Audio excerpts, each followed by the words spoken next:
Welcome to Scorched Earth. This is going to be a general reading for the sign of Aries, Sun, Moon and Ascendant.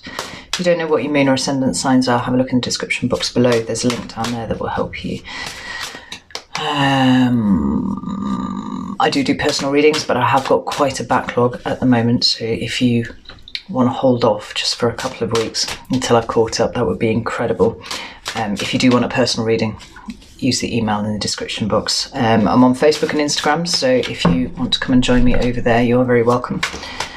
And thank you for all your subscribes and comments and messages and donations. They are greatly appreciated. You have no idea. I don't have anything else to tell you. I've got a Mercury retrograde coming up in February, but don't panic. Just ride with it. You know, it's an opportunity to close out things properly that you maybe didn't close out properly before. Just use it as an opportunity. Try not to start anything new during that period. Just as a bit of general advice. I think that's everything. Right, let's get on with this. Could I have 3 cards for Aries, please? That's the first one. The Ten of Wands. Sagittarian energy. Interesting.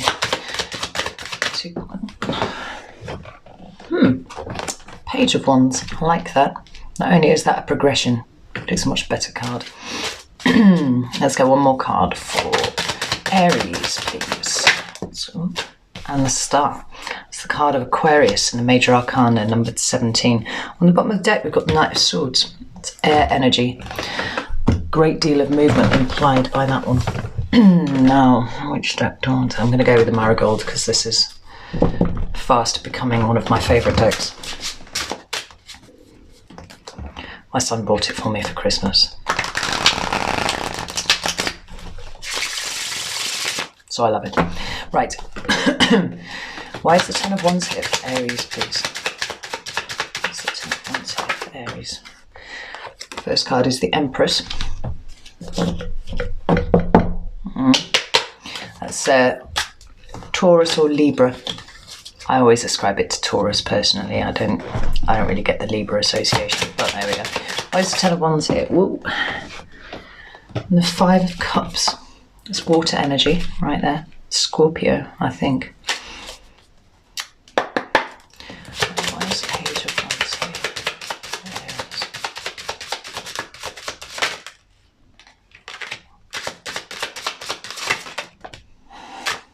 is. Okay. We've got a cluster of pages. We've got the Page of Rings, which is the Page of Pentacles in a standard deck, and the Page of Swords. What have you got going on, Aries? Where's the Star here for Aries? There's the Star coming towards Aries in February. Nice.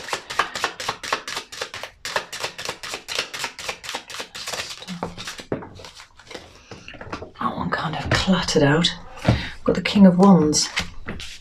That's Leo, but it could be you. At the bottom of the deck, we've got the Fool. I like this. All right, I like where this is going. That's my thing. So, the other card was the World, by the way. I don't know if I said that. Probably didn't say that. So, Ten of Wands is your first card. And this is in your recent past, touching on present.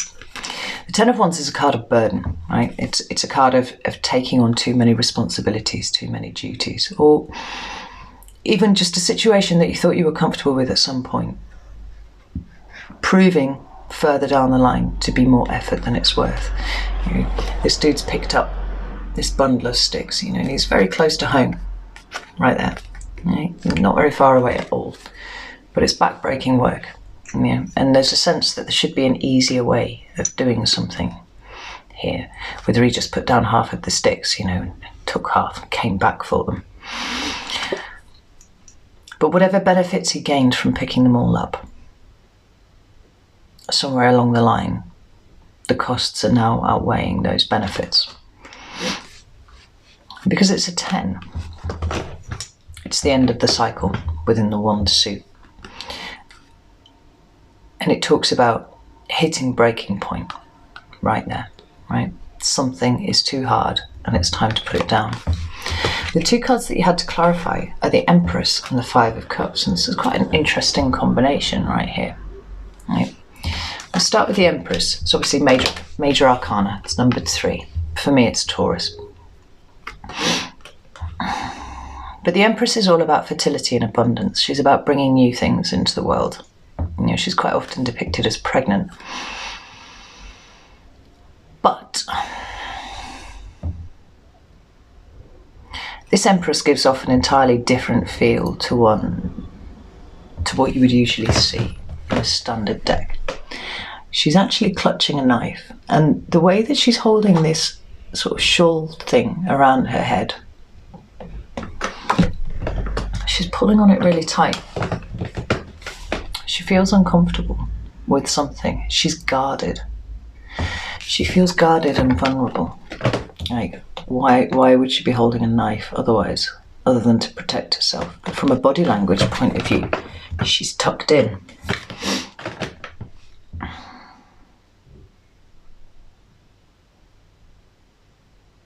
And she's looking off at something very sadly.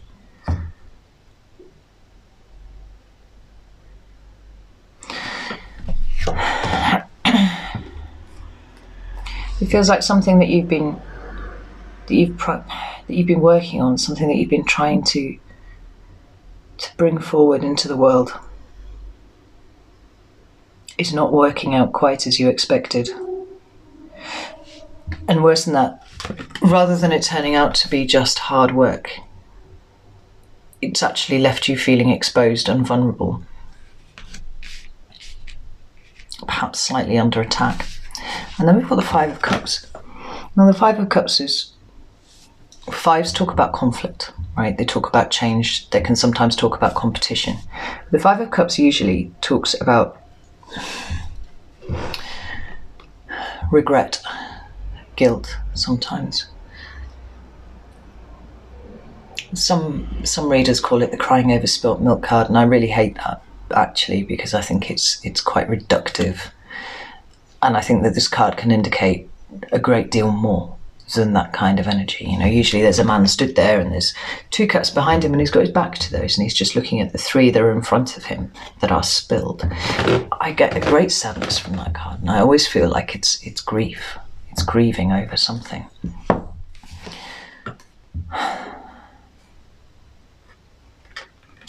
And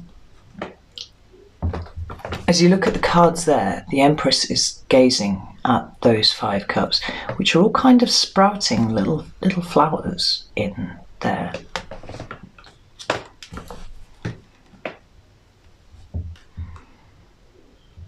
But for whatever reason, it's not as much as she wanted. It's not what she put her heart and soul into. It's not what she burdened herself to present to the world.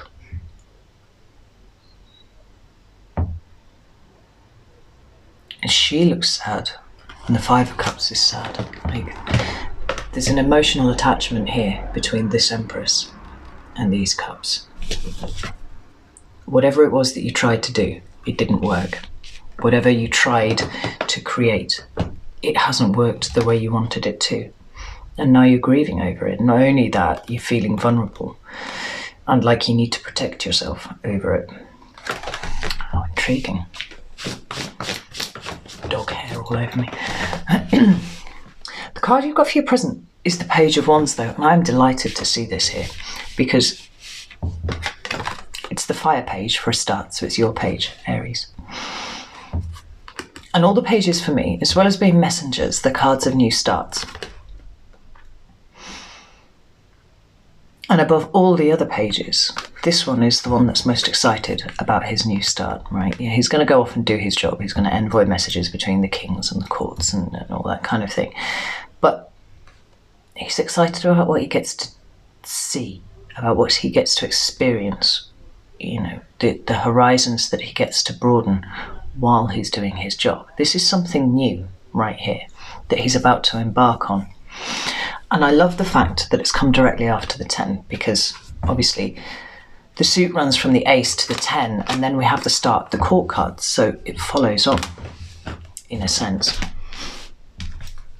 but it's new. And the shadow card at the bottom of the Marigold deck was the Fool, which talks about a new start as well. In fact, directly underneath there we've got Temperance, and that talks about healing. If this is resonating with you right here, this is something that you're going to need to heal from, and here is your skeletal angel to help you heal.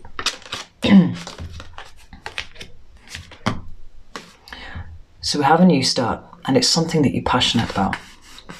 Right. Gone is the feeling of burden, and here is the feeling of childish excitement about, and not childish, like childlike excitement about the start of something new. But these two cards that we've got underneath here, the Page of Rings and the Page of Swords. Now, the Page of Rings, which is the Page of Pentacles in a standard deck, I cannot help but see a correlation between these two here. We look at those, the Empress and the Page there. This one's grieving, this one's looking upset over a loss of something, possibly, or something not quite working out the way that she wanted. But this one is staring directly at this ring here. The Page of Pentacles, for me, talks of someone who understands the value of something, right? And it's possibly that they've only just, it's possible that they've only just discovered the value of this thing. You know, maybe they've stopped looking at the 3 cups that had fallen over, and they've turned around and they've noticed this coin instead. And then we've got the Page of Swords, and the Page of Swords is absolutely a messenger. He brings news, he brings information. Sometimes he can harvest news and information from you and report it to someone else. But these two have come out to clarify the Page of Wands. It feels like perhaps you received some information which has made you reassess where you are, and actually you've realised that all is not lost. And from somewhere you found an excitement about moving forwards again. I'm just going to pull another card for that. It does feel like that's probably what the situation is. More about these pages. That one wanted to come out. So we've got the Hermit. You've done some introspection, gone within, found the stillness. Good Lord.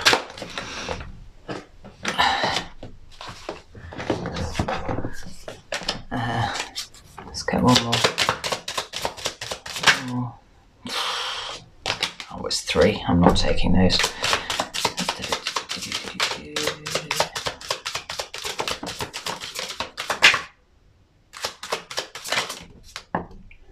Fuck.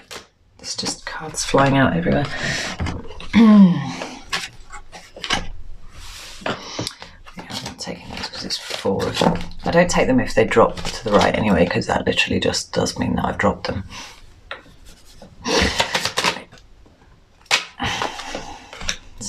Right, yeah.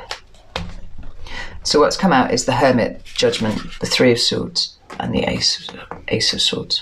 Right, I'll show you them in turn because this deck's absolutely exquisite. And like that. So we've got the Hermit. It's the card of Virgo, but it's the card of going within. It's the card of being still for long enough that you find the answers that you're looking for. And then we've got Judgment. You know, you've made a decision. You've made your judgment on this situation. And that card is grief and heartbreak stuff there. Right? It's pain. Then we've got the Ace of Swords. It's almost like you've gone within, you've acknowledged your pain about something, but you've decided that you're not going to be held back by it, and you're going to continue forwards, which I really like. I like that. It's very mature. It's a very mature energy to be able to acknowledge your own pain but not roll around in it, I think. And it's good because what you've got coming up for you in February is the Star. Right? Like I said, it's the card of Aquarius. It's the card of hope and faith and wishing. And it is sometimes called the wish card. You know, it's about holding space for your hope and for your intent long enough and hard enough for it to manifest for you.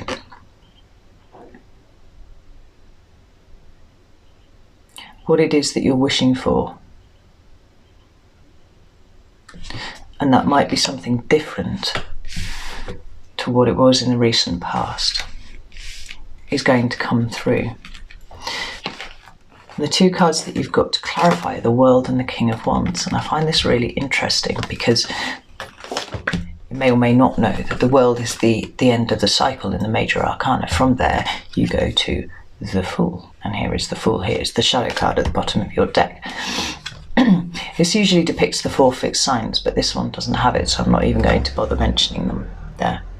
But it's the end of a cycle, and it feels like to me that this situation, whatever it is that you've gone through here, in addition then to your internal work that you've done here, where you've realised the truth of the situation and you've acknowledged your pain, is actually what's bringing this cycle to completion and bringing in what you were supposed to have rather than what you thought you wanted and what you thought you were trying to bring forwards.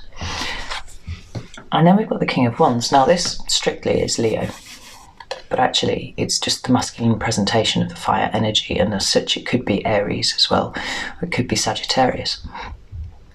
If it's a person, it doesn't have to be male, it could be a female.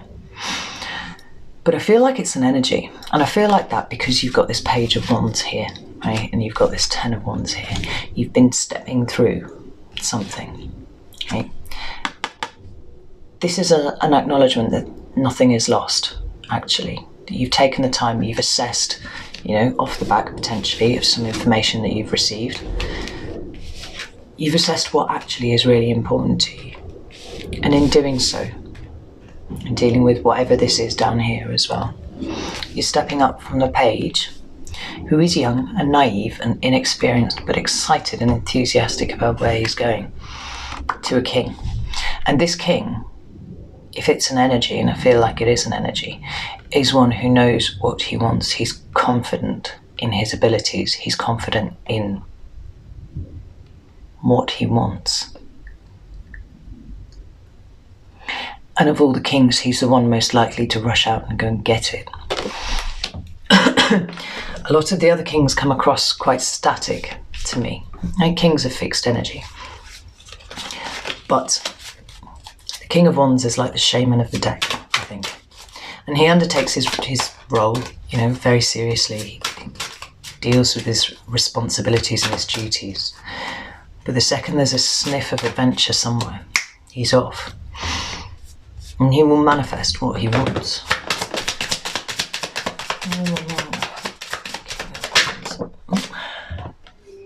Yeah, so we've got the 10 of Wands, but it's come up in reverse. It's like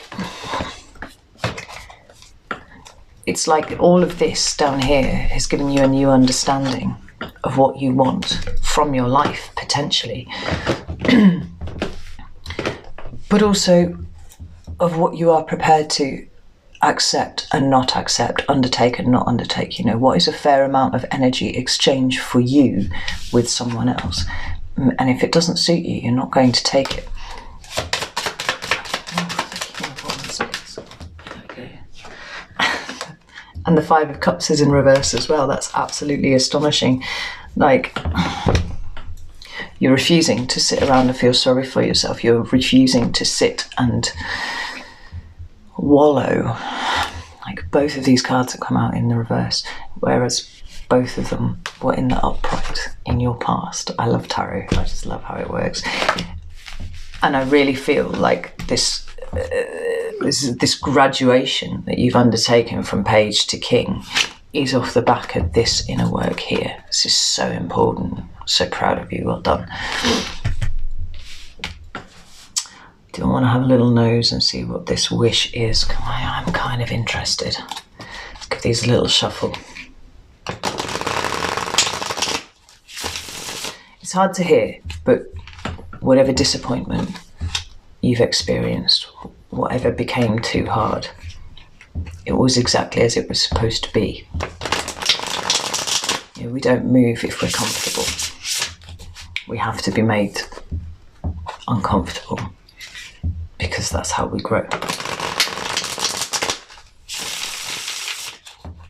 Otherwise we'd just sit in our little corner of the universe forever and not do anything. Right, tell me more about this wish for Aries. Tell me more about this wish for Aries.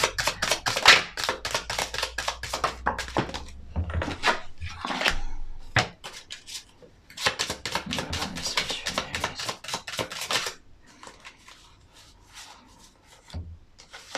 Got the Chariots flipped there. And the Four of Swords. I really like that. All right. But they didn't jump, so I'm not going to take them. Three Pentacles, please. Pentacles, Five Pentacles.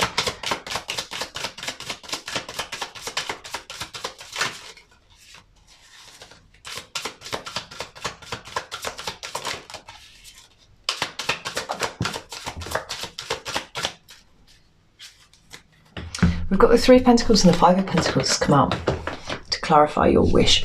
Now, Three of Pentacles is about working together with other people, right? It's to build something that's really, really solid. And that would be, you know, a fairly obvious card to come out. But the Five of Pentacles usually talks about abandonment and poverty or fear of those things. But in the John Bauer deck, there's this very regal looking woman with a crown on her head. And she's just fucking off out of this castle. She's got a smile on her face. She's walking away. And I feel like this woman is moving out of this Three of Pentacles. It's like you've been working together with other people.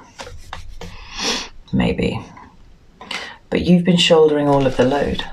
You know, maybe you've been working too hard. You did more than your fair share. And actually you've realised that, you know, with Three of Pentacles, it's usually got a castle kind of cathedral thing on it. And that looks like that's exactly what that woman's walking out of right there. But she's doing it with a smile on her face. You know, maybe you've realised that you don't need these other people.